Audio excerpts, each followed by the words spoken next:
Même notre manière de vivre doit changer. Même la manière de notre santé. La santé doit changer. Même notre vie quotidienne doit changer. Alléluia. Mais parce qu'Israël a mangé, il n'y avait pas quelqu'un qui était faible.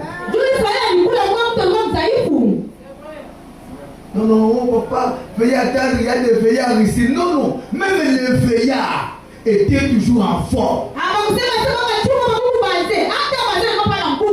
Que Dieu vous bénisse.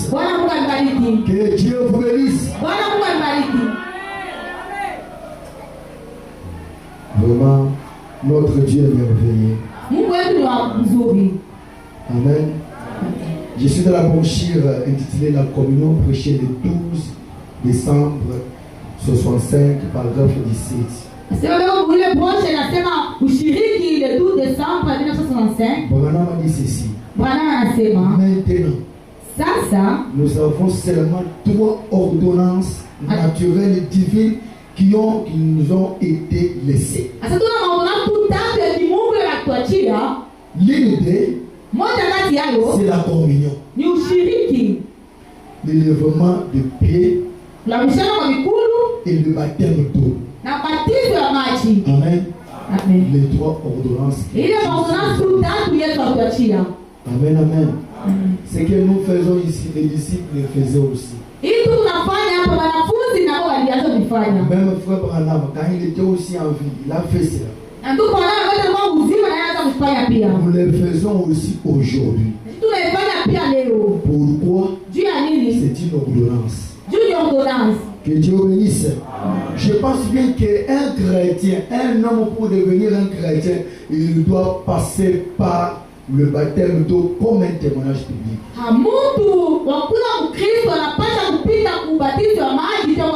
Que Dieu bénisse. Pour passer au baptême,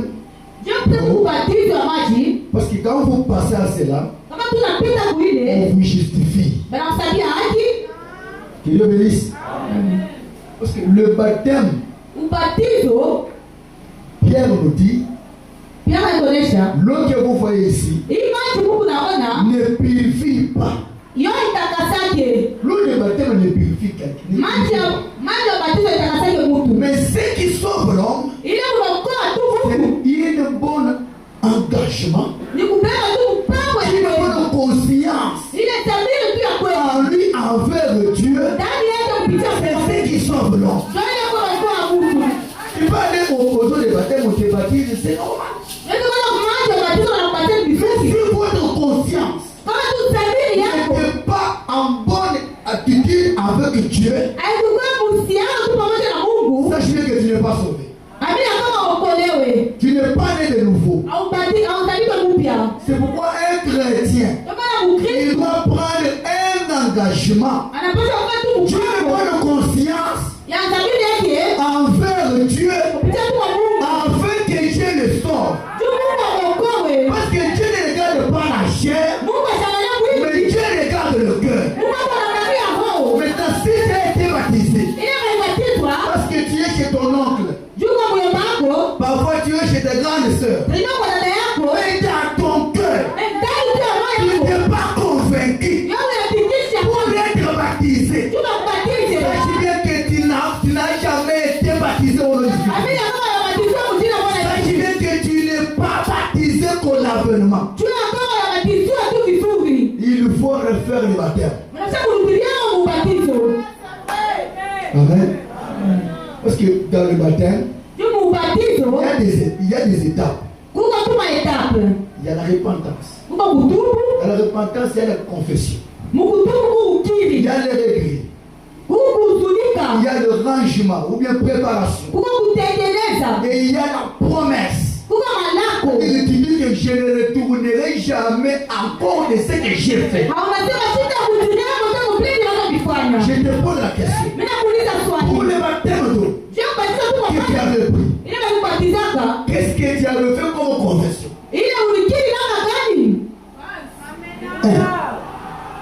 Parce que tu peux être là. Tu es menteur. Tu peux dire, la Seigneur, pardonnez-moi, je suis un menteur. ton cœur qu'il y ait un regret. Tu regrettes pour tes péchés.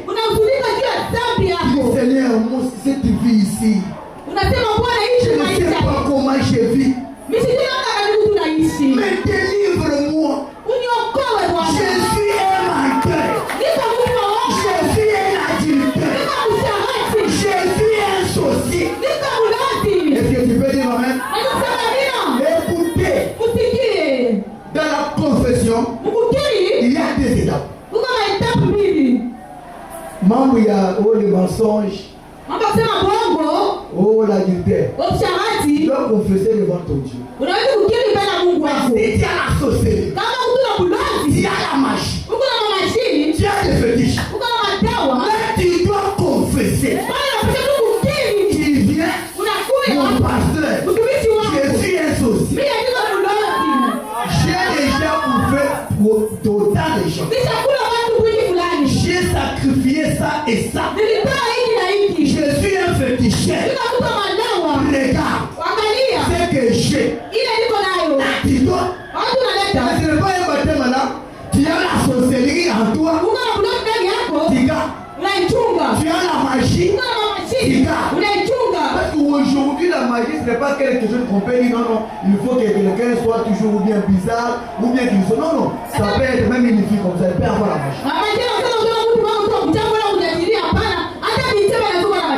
Un jour on nous a porté un cas là, une fille qui est allée chercher une sirène pour avoir la beauté à tirer les hommes.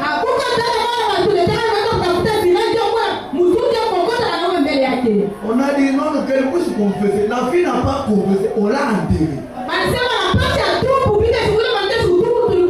elle peut être, parfois parmi nous, il peut être quand même quelqu'un qui peut avoir ça. Mais tu n'as pas confessé. Tu as laissé ça dehors. Que Dieu bénisse. Parce que dans la sorcellerie, quelqu'un peut venir, il laisse ça là-bas.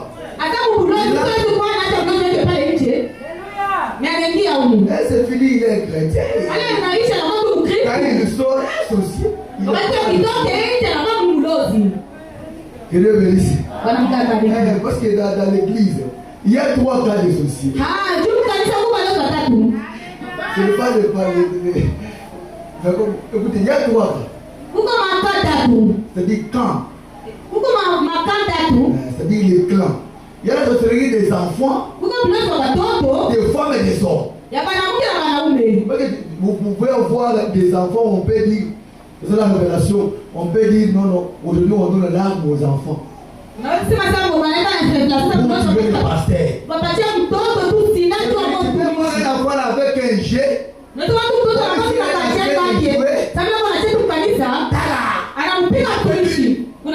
Parce que c'est un enfant. Le monsieur peut être distrait. Un enfant, il n'a pas de problème. Mais avec un jet. Le jet là, il a.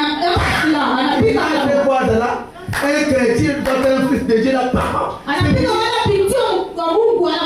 C'est pourquoi mon Dieu me dit quand vous venez à l'église, ne soyez pas dans la distraction.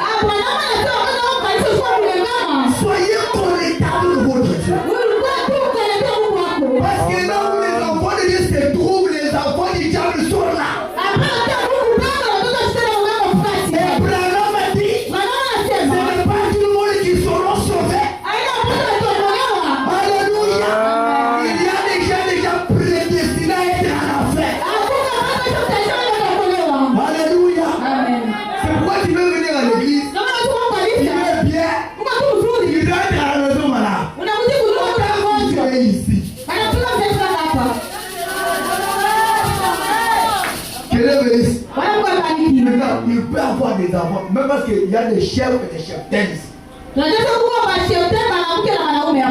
pour les enfants, même pour les femmes et les hommes. Que Dieu bénisse. Maintenant, tu as la sorcellerie là. Tu ne confesses pas. Oh, papa, pasteur. Oh mon pasteur. Non, il faut confesser ça. On te baptise. Que Dieu bénisse. Toi, tu n'as pas été bien baptisé, mais tu viens prendre le repas. Il y a des maladies qui tombent sur toi. Après le repas, tu vois les gens qui tombent malades. Ils tombent malades ici.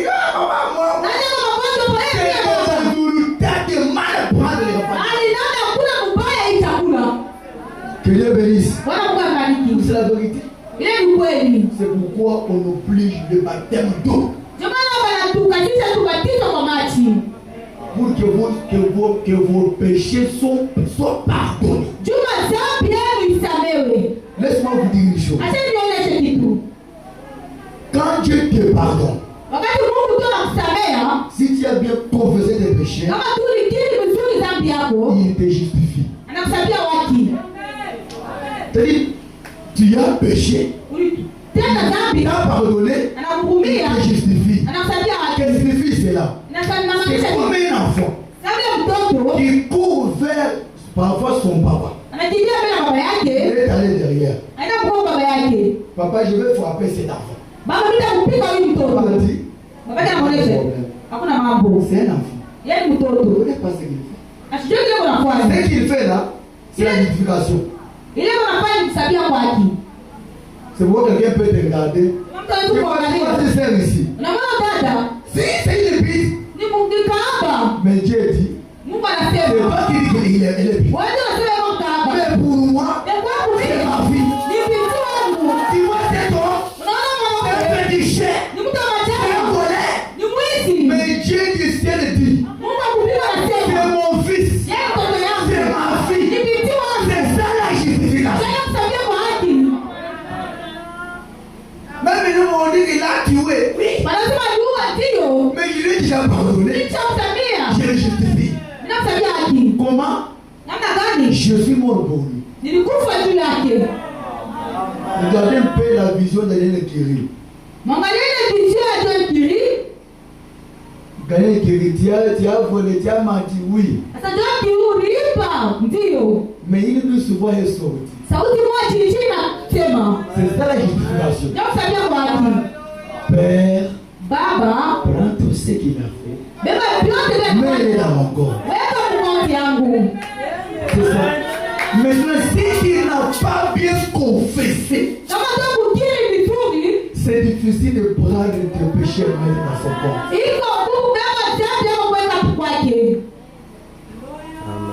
C'est pourquoi le baptême, c'est le premier repas d'un chrétien. Que Dieu bénisse. Amen. Tu sais comment tu vis. Tu vois quelqu'un pour confesser quelque chose qu'il a fait lui-même. Seigneur Jésus, je suis un pécheur, pardonnez-moi. Seigneur, moi, j'étais blessé pour me blesser. Non, ce n'est pas ça. La confession. Seigneur, je suis fautif. J'ai tort. Moi ici, si je ne vole pas, je n'ai pas la paix. L'esprit de vol me tourmente. Je suis un voleur. Sauve-moi. C'est la confession. Amen. Seigneur, si moi je ne couche pas avec les hommes, je ne serai pas. C'est-à-dire que mon corps aime toujours avec les hommes.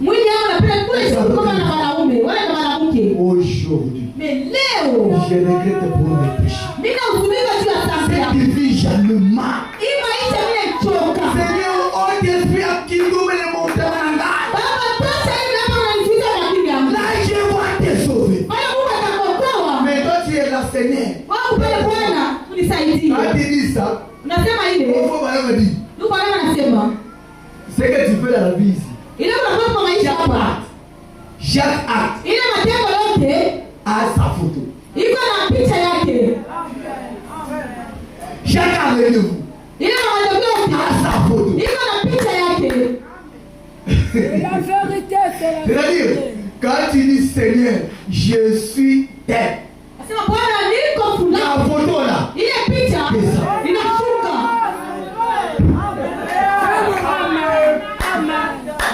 Ça demande pas que tu puisses voyager. Dès que tu pars, tu te vois comment tu vois dans la société. Mais c'est la vérité. Comment tu trompes? Comment tu avais trompé la vidéo?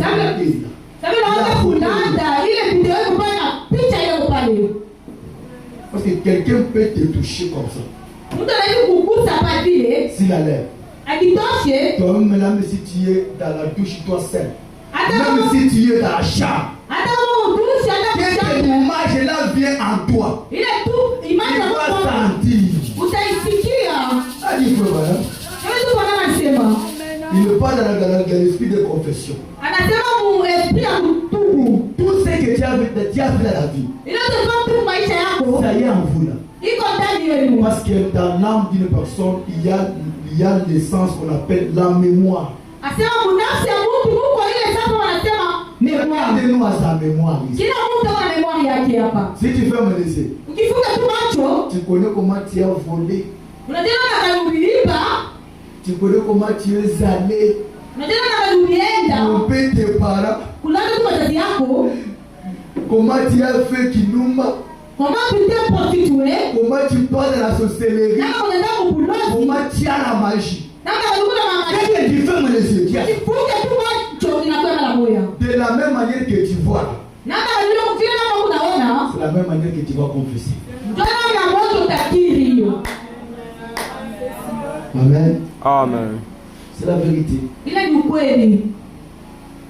Quand tu as confessé, tu as regretté.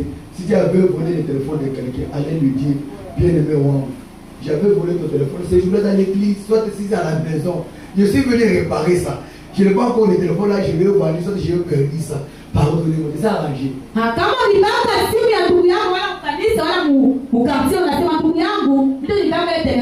Parce que si tu as péché contre Dieu, tu dois me demander pardon à Dieu. Mais si tu as péché contre quelqu'un, que Dieu bénisse. Que Dieu vous bénisse. Mais c'est la vérité, non? Allez voir le prochain. Bien-aimé, je t'avais critiqué. Je ne suis pas en paix. Pardonnez-moi. J'avais parlé que toi tu es ma terre. Tu es ça.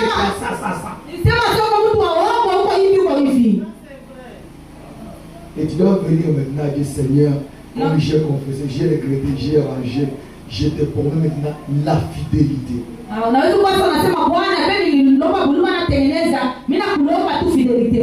Là tu ne dois plus rentrer à ce que tu avais voulu. Non. Que Dieu bénisse. Parce que nous avons des gens aujourd'hui. Ce qu'il a vomi, il est tout encore pour marcher. Ce que tu as abandonné, la mauvaise vie que tu as abandonné, comment tu rentres encore à cette vie-là? On t'a baptisé. Comment tu rentres dans l'esprit des hommes là? Des femmes là? De la sorcellerie. Là tu dois rentrer pour refaire. Que Dieu bénisse. Amen. C'est la vérité.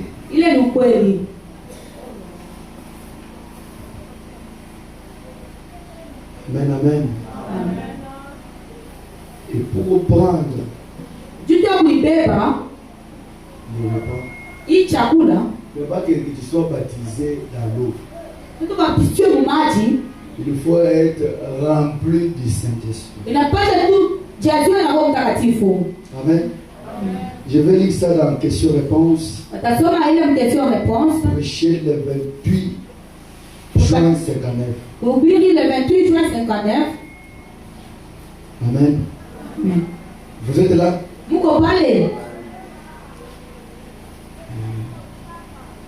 On fait seulement un petit rappel.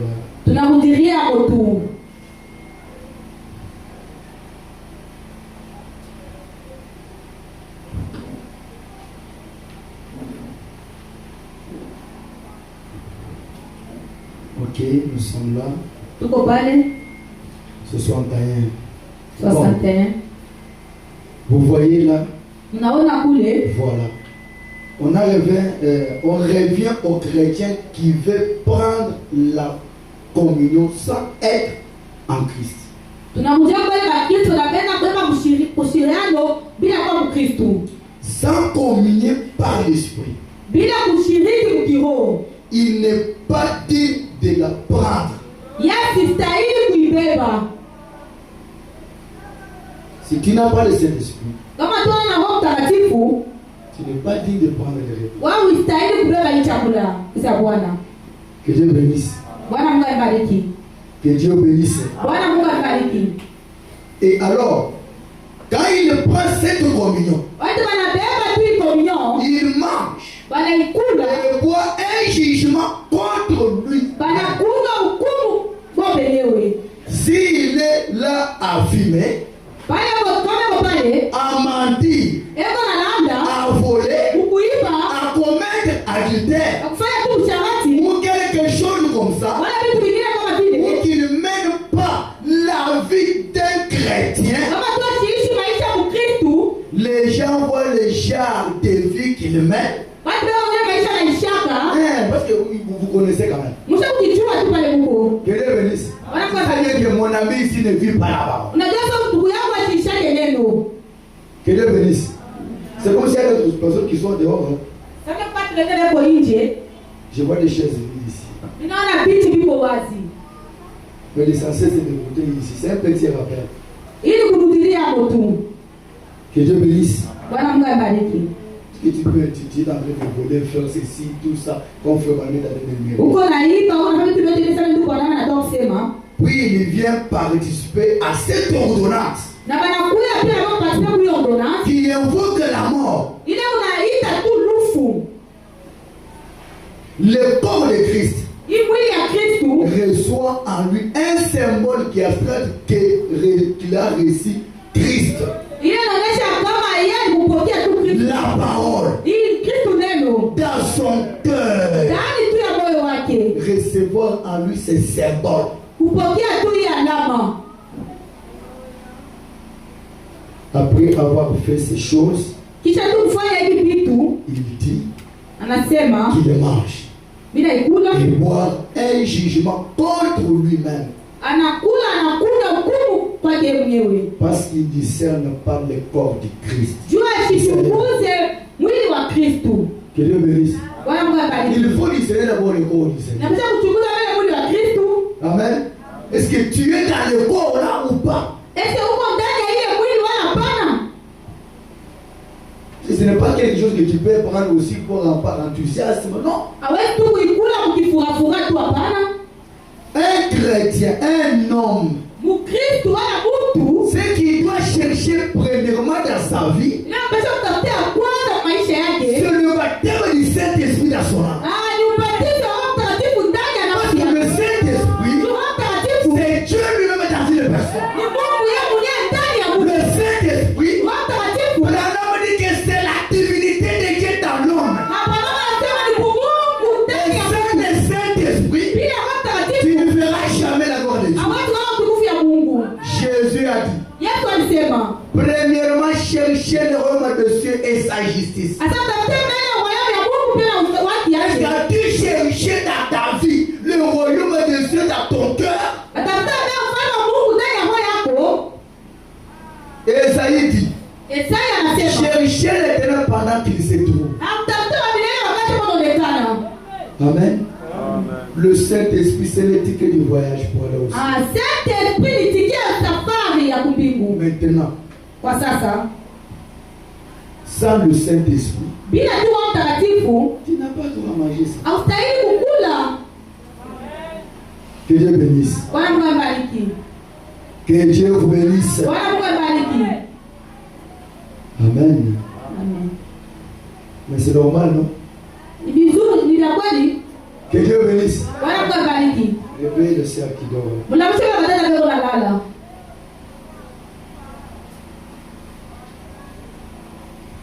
Je termine déjà, je ne traîne pas. Naanza deja kuisha mpaka kawa hapana. Amen. Amen. Que Dieu bénisse. Bwana Mungu abariki. Nous devons discerner les corps du Christ. Tunapaswa kutambua mwili wa Kristo. Vous voyez, dans les temps passés en Israël, Unaona wakati zamani Mwisraeli, quand on appelait quelqu'un dans la fête, wakati nakiita tu mtu mukaramu, la première des choses qu'on faisait pour lui, kitu cha kwanza ile wanaanza kufanya juu yake c'est de laver ses pieds. ni kunawisha mbele miguu yake. Que Dieu bénisse. Bwana Mungu abariki. Kunawisha mbele Qu'il miguu. soit propre. Juu tu akuwe propre. Que Dieu bénisse. Je ne lis pas ça, mais vous allez lire vous-même. Bisi isome mtaisoma mwenyewe. Dans la brochure intitulée L'âge de la Odyssée, l'âge de l'église de la Odyssée, Brosha wanasema kizazi cha Laodikia. prêché le 11 décembre 60. Prêché le 11 décembre 60. Voilà, on parle là-bas que regarde Dieu. Wanama anasema muangalie. Le fait de laver Naka tu kunawisha tu. le pied, Kunawisha mikulu. cela a mené une vie éternelle à Marie. Ile ilileta uzima wa milele kwa Maria. Elle qui était une prostituée. Yeye alikuwa tu kahaba. Mais elle a vu Jésus. Wanataka muone Yesu. Elle a nettoyé le pied de Jésus avec ses larmes et ses cheveux. Alisafisha mikulu ya Yesu na machozi na nywele yake. Comme Jésus était la divinité de Dieu sur la terre, Sababu Yesu alikuwa Mungu kwa dunia. cela lui a mené une délivrance totale. Ile mfano ufungulivu ya utele. Que Dieu vous bénisse. Bwana Mungu abariki. Que Dieu vous bénisse. Bwana Mungu abariki. C'est pourquoi Ndio kwa maana quelqu'un mtu qu'on peut laver les pieds ule mwanaweza kutawisha tu mikulu doit être rempli du Saint-Esprit anapaswa kwanza kujazua tu na Roho Mtakatifu. pour sauver la personne. Jua kuokoa ule mtu. Que Dieu bénisse. Qui lave les pieds. Ule mtu anamaisha mikulu. Que Dieu bénisse. Bwana Mungu abariki. Que Dieu vous bénisse. Bwana Mungu C'est abariki. la vérité. Ni ukweli. Quand c'est-à-dire, tu es en train de laver Jésus les pieds. Uko na nawisha tu Yesu mikulu. Amen. Que Dieu vous bénisse. Bwana Mungu abariki. Je prends l'ordination des ministres prêchée le 4 octobre Wanabeba ordination des et ministres. novembre plutôt ce soit né. Ile mtako atoa kusoma. Écoutez ce que Branham a dit. Sikia vile Bwana anasema. Je pense que c'est l'un des plus beaux versets. Asema na mimi akawa ni verset ya mzuri. Je vous ai donné un exemple afin que vous fassiez comme je vous ai fait. Amepatia mfano ya kufanya vile sasa mimi nilifanya. Nous devrions le faire les uns aux autres à tirer commémoratif. Tunaweza kufanya kutoka mwingine kwa mwingine ndio kufanya ukumbusho. Comme cela est une coutume de l'église. Sababu ni kutibu ya kanisa.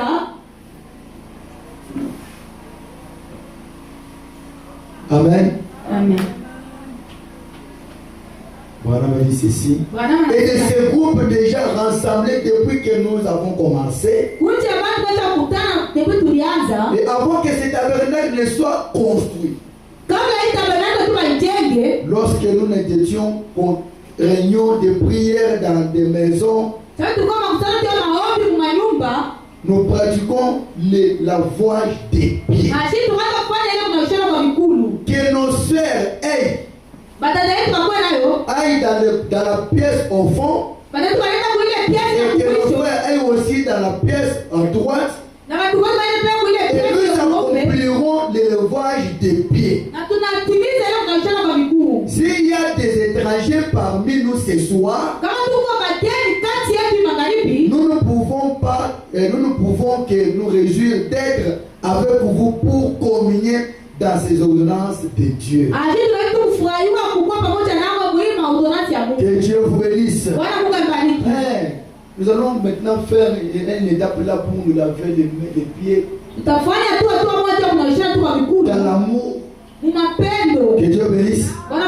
Ensemble, les frères à la droite, les sœurs au fond. Même s'il y a des gens, des étrangers parmi nous, nous devons être ensemble pour communier.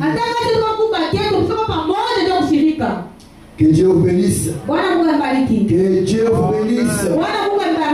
Amen. Amen. Oui, parce que je n'ai pas beaucoup de temps. Profitons pour profiter. Alors, pour manger le repas du Seigneur, nous allons discerner les corps de Christ. Amen. Ici de la brochure intitulée Discerner les corps du Seigneur.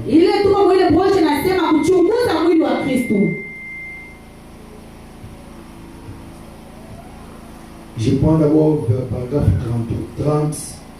Paragraphe 30. Branham me dit ceci. En ces jours ici, non seulement nous faisons, nous sommes coupables d'un crime pour lequel Paul était en train de réprimander l'église Corinthe. Mais nous sommes coupables d'essayer de faire quelque chose que le Seigneur avait recommandé. Sans discerner le corps du Seigneur. Et le corps du Seigneur, ce sont des croyants. Amen. Le corps du Seigneur, c'est les croyants. Maintenant, je te pose la question. Tu es un corps de Christ. C'est lui qui est à côté de toi. Est-ce que vous parlez avec lui bien?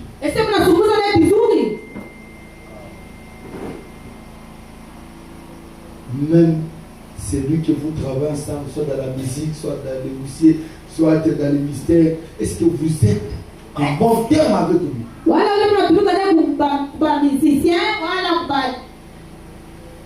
Est-ce que vous avez quel sentiment que vous avez envers votre proche?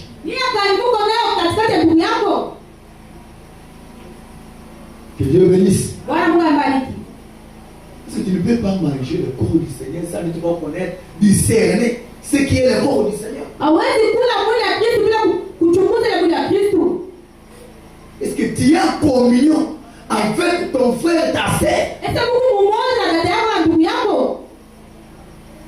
Que Dieu bénisse. Quelle vie que vous menez? Que Dieu bénisse. Mais aujourd'hui, 31. Nous faisons des choses sans discerner la parole de Dieu. Nous devrions avoir le discernement de tout ce que nous faisons. Ça devrait être mesure avec la parole de Dieu. C'est-à-dire l'unité de mesure d'un chrétien, c'est la parole de Dieu. Je te pose la question. Quelle est ta vie vis-à-vis de la parole de Dieu? Tout ce qui est contre la parole de Dieu est du diable. Et votre ennemi. Je te pose la question. La parole est devant toi. As-tu discerné ta vie vis-à-vis de la parole? Parce que le repas est là, tu vas prendre. Tu as discerné ta vie avec la parole. Ta vie est comment?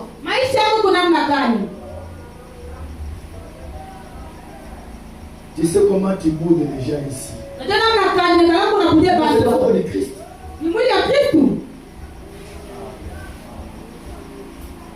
Que Dieu bénisse.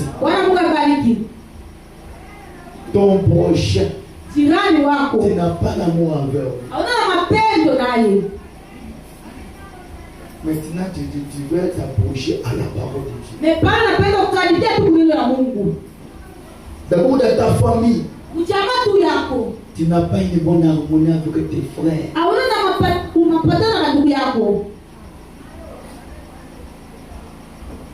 Mais comment, bien-aimé?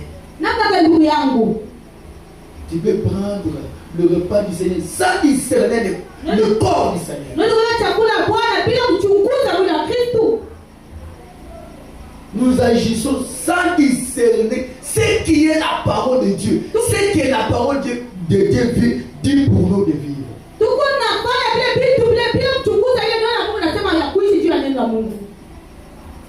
Avec tes parents, est-ce que tu es obéissant? Est-ce que tu es obéissante? Que Dieu bénisse. Parce que si tu manges mal, tu te crées des maladies.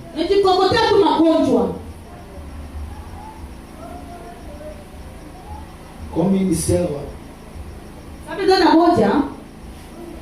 elle voulait se marier l'argent.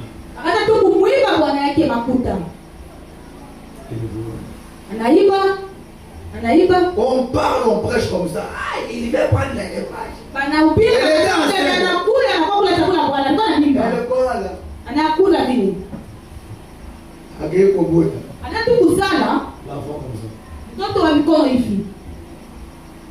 Ce sont des infirmes qui ont parlé de Dieu.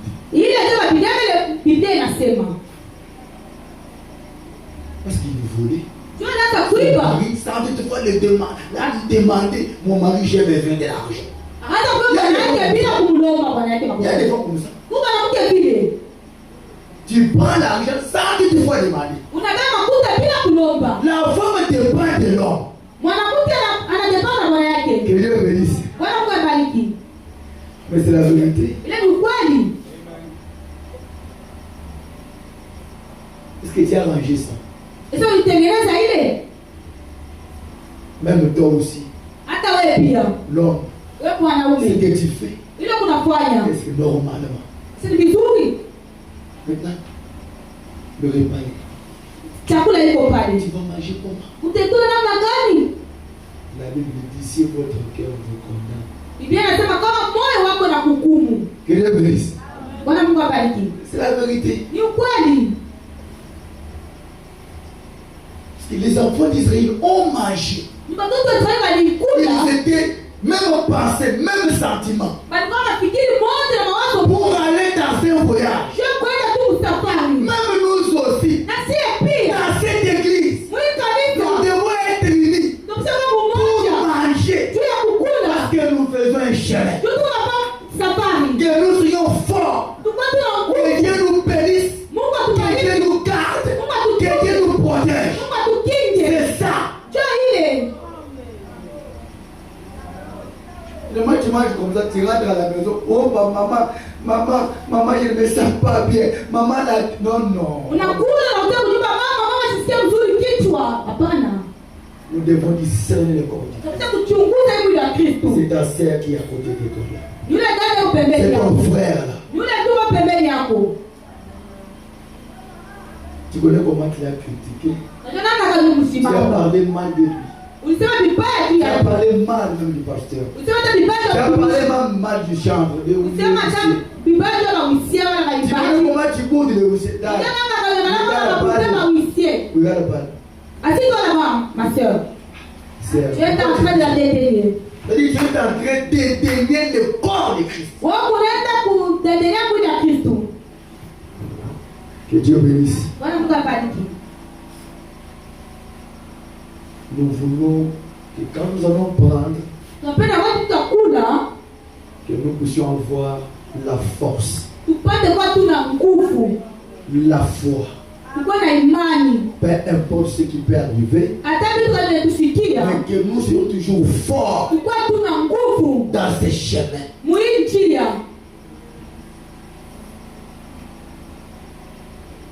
Que Dieu bénisse. Que Dieu bénisse. Tu connais comment tu as la haine contre même votre tante de la famille. Pourquoi la haine place l'amour à la famille? Que Dieu bénisse. Même pour visiter ta soeur, tout est problème. Ou bien vous voulez vous visiter seulement dans le parenté. Ça fait mal aujourd'hui. Aujourd'hui, les gens se visitent par le paradis. On est avec lui quelque part. C'est fini là aussi. Que Dieu bénisse. Même pour ces gens, les gens se marient par le paradis. Que Dieu bénisse. C'est le corps de Christ. Que Dieu bénisse. Moi aussi, je ne vais pas marier quelqu'un de ma tribu. Que Dieu bénisse. Les gens me disaient, je vais aller prendre ces tribus-là, ce sont déjà bizarres. Je pratique la parole. Que Dieu bénisse. Les gens qui parlent dans mon sujet là, même mes amis, ils ne vivent pas comme moi. Que Dieu bénisse. Comment envier ma femme? Vous avez dit que non, il faut nous sommes tel. Non. Nous ne pouvons pas, nous les chrétiens ne pouvons pas appliquer le tribalisme au milieu. Que Dieu bénisse. Comment tu peux discerner le corps de Christ? Le tribalisme chrétien. Que Dieu bénisse. C'est ce qui se passe aujourd'hui. Nous devons discerner le corps de Christ. Celui qui croit comme toi, c'est ton frère. J'ai une écriture, frère, madame a dit que quelqu'un qui croit Jésus-Christ comme moi, c'est mon frère. Moi,